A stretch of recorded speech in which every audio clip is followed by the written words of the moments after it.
The saloon doors creaked open with a slow push, spilling sunlight across the smoky room. Conversation stuttered, cards paused in midair, whiskey glasses halted just shy of lips. All eyes turned to the figure in the doorway. A young woman stood there, dust clinging to her boots, her long dark hair woven with small feathers, her back straight with a pride that spoke of both hardship and fire. The desert had carved lines of endurance into her face, yet her eyes blazed with purpose.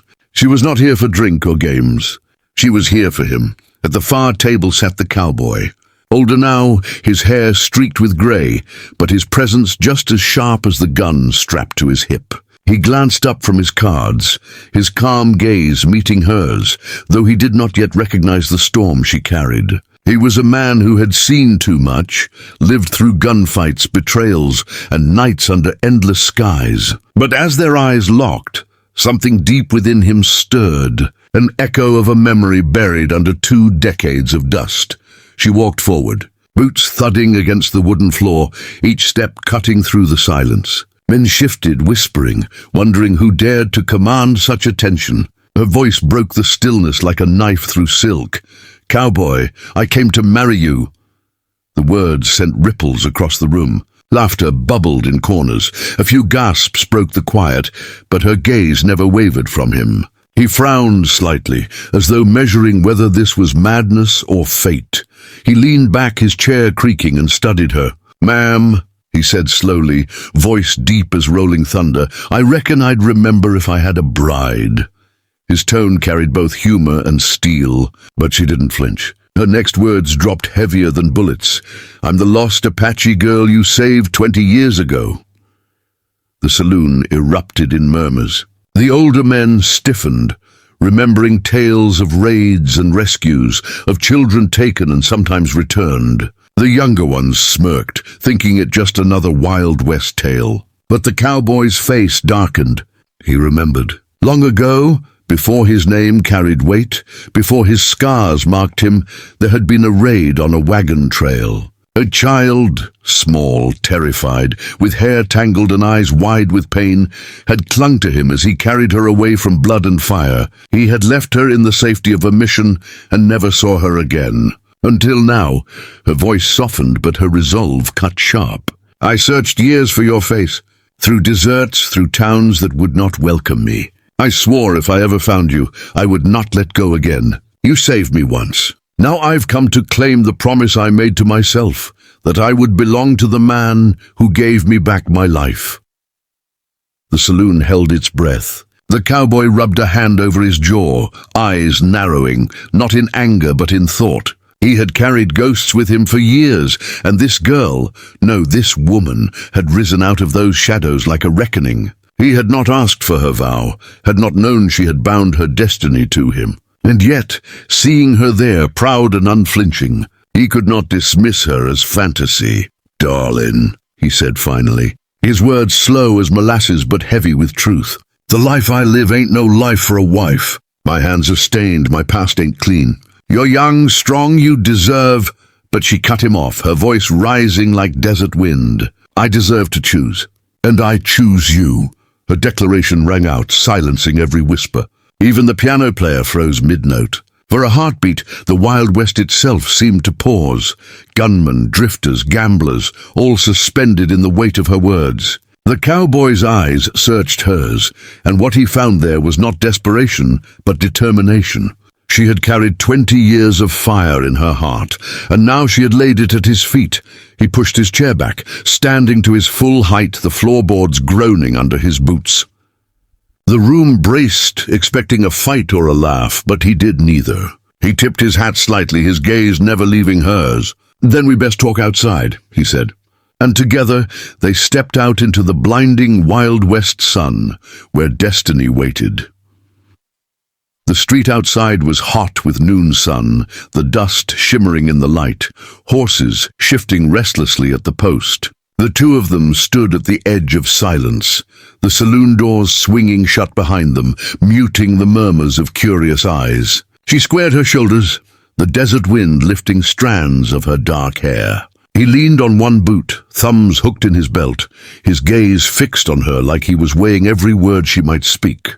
The space between them seemed charged, filled with 20 years of unanswered questions. "You don't remember everything, do you?" she asked softly. The edge in her voice was sharp, but beneath it trembled something raw. He exhaled slow, shaking his head. "I remember enough. I remember the raid, the fire, the screaming. I remember finding you hiding under the wagon, shaking so hard I thought you'd break apart in my arms." His eyes darkened with the memory. "But I thought you were lost long after that. I figured fate swallowed you up."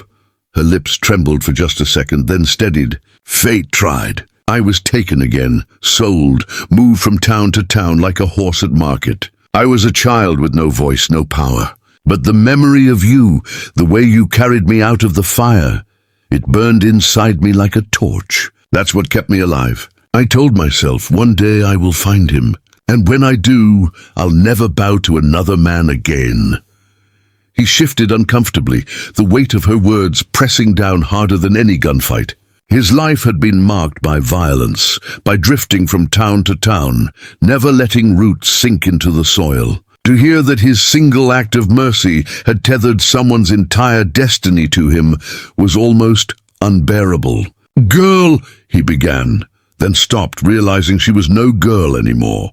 She was a woman forged by fire, her spirit sharpened like a blade. "You don't know what you're asking. I ain't the kind of man you think I am." She stepped closer, the dust swirling around her boots. "I know exactly the kind of man you are. I've seen the darkness in your eyes, and I've carried my own. You saved me from one fire, Cowboy. Don't you see? Maybe we were meant to walk through the rest of them together." Her voice wavered, but it did not break. Every word was both a plea and a declaration. The cowboy's chest tightened. For years, he had pushed away softness, convinced that love was a weakness in a world where guns decided justice. But her eyes, those fierce, unyielding eyes, pulled him back to something he had buried long ago, the belief that even broken men could be worthy of devotion. And yet doubt gnawed at him. "If you tie yourself to me," he warned, voice low, "you'll carry my enemies too. I've made men bleed. I've left graves behind. My shadow stretches long. You sure you want to walk in it?" She held his stare, not flinching. "I've lived in shadows darker than yours. Chains, cages, cruel hands, I survived them all. I'd rather walk beside a man who saved me than bow to the ghosts of the past. I choose the shadow I know." Her words hit him harder than any bullet. She wasn't naive. She wasn't blinded by gratitude. She was choosing him not out of need, but out of strength. For a moment he looked away, his gaze drifting toward the horizon, where the desert met the sky in a haze of heat. His whole life, the land had stretched before him like a sentence, endless, unforgiving, empty. But now, standing beside her, he felt for the first time that the land could hold something more. Maybe even a future. He swallowed, voice rough. "You're stubborn as the desert itself. And you're lonelier than it," she shot back, a faint smile tugging her lips.